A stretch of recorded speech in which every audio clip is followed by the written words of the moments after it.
ملګرو او درنو دوستانو، زموږ وروستی ازلي دښمن شیطان یو چال د انسان سره دا کوي چې لویه ګناه په وړه ګناه درته بدله کړي، درته سپکه کړي، درته خوږه کړي. نو بیا انسان پر هغه ګناه باندې زړور سي، هغه ګناه کوي او پر څه نه ګڼي. مثال یې تاسو راواخلئ لکه اوس د ږیرې کولو، د خریلو، د کونډې کولو، په هغو کې د کټانو د جوړولو ګناه زموږ په معاشره کې څومره دا عامه ده. در دې حده پورې دا را رسېدلی دی چې اوس اکثره خلک دې د ګناه په انداز نه ګوري، ماډرنتوب یې ګڼي او پیشین یې ګڼي او نور څه. حال دا چې دا ګناه کبیره ده، دا خو لا ګناه کبیره ده.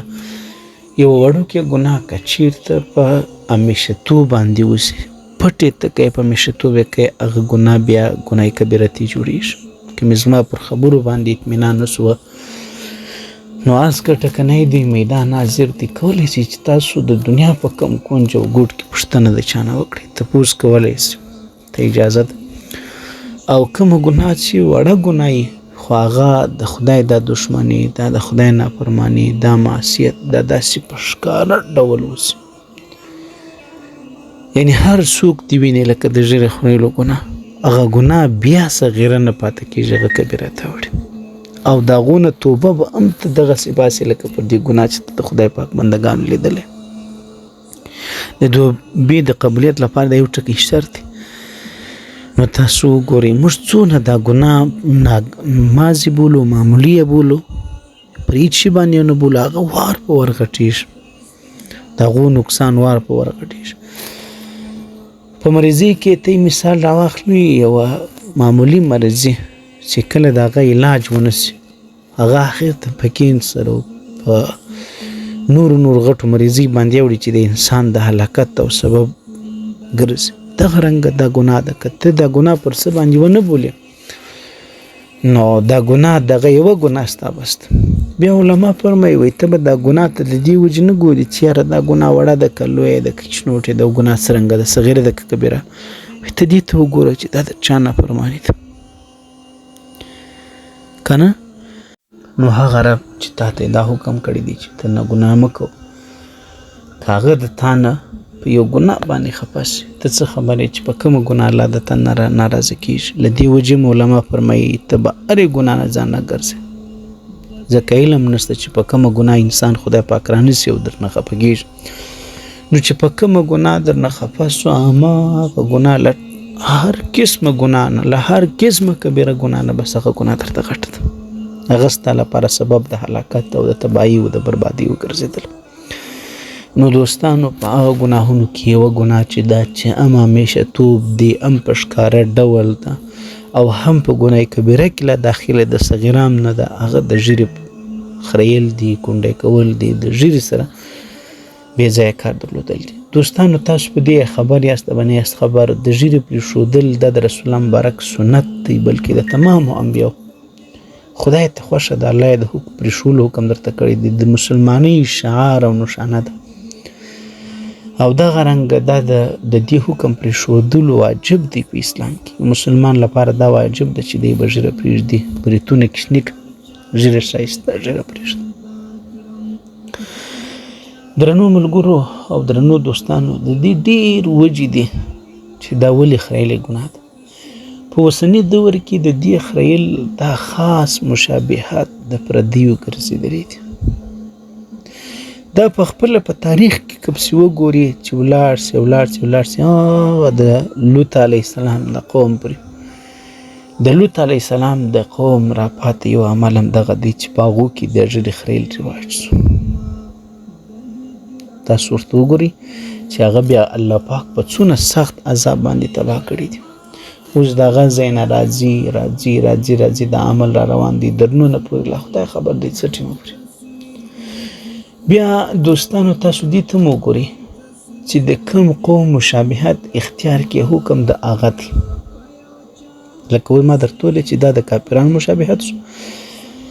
دې کې به زه تاسو ته د پوه کېدو لپاره یو واقعه راواخلم، هغه ته خپل سوچ فکر وکړئ. شاه عبدالعزیز رحمه الله وی دا ناست دی کتاب ګوري سبق وایي د تیرانو څه یو مار رایله سو یا 2 مار رایله سو یا کوټې ته رالل چې رالل نو مار خو سړی وژني دی هم راولاړ سو د دواړو سرونه یې وروکوټل مړی کړل د وی ساتکۍ ما بعد لږ ګڼۍ ما بعد چې مې کتل یو 2 کسان راغلل ناوله د شکلونه دي ول زه یې در لاس ټینګ ونیولم وایي ګسنه مې ځان اوسو ځین خلاصولی ول ما ورته خیر ول در مخکې څه ول ما ول بیا یاست چې مې چیرې ول کازله مې بیا یو ما ول ولې وچشتې ول تا 2 دانې پیرانان وژلي دي چې شي پیري ته الله پاک دا وس او قدرت ورکړی دی چې هغه د مار په شکل کې سي هغه د حیوان په شکل کې سي د پشي په شکل کې سي وهادو ده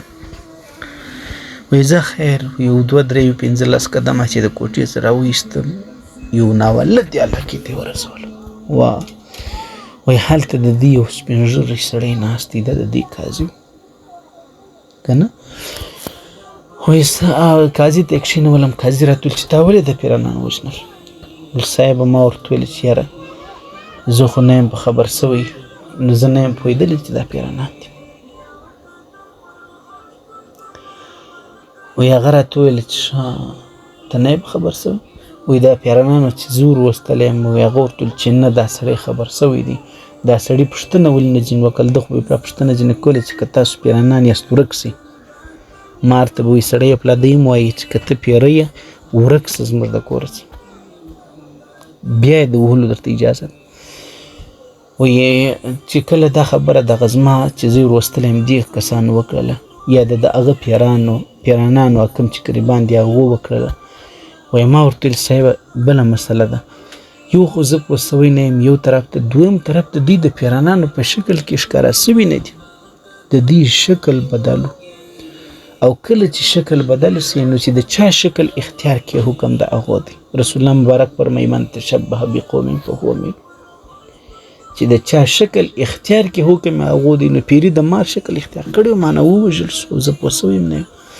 ویا قاضي فیصله وکړه چې رښتیا هم څوک چې د چا شکل اختیار کې حکم یې د هغو د پیرانانو د مار شکل اختیار کړی دا سړی بری دی عزیزانو دا د دنیا عدالت دی چې ته د چا شکل اختیاروي حساب کېږي به په هغه کې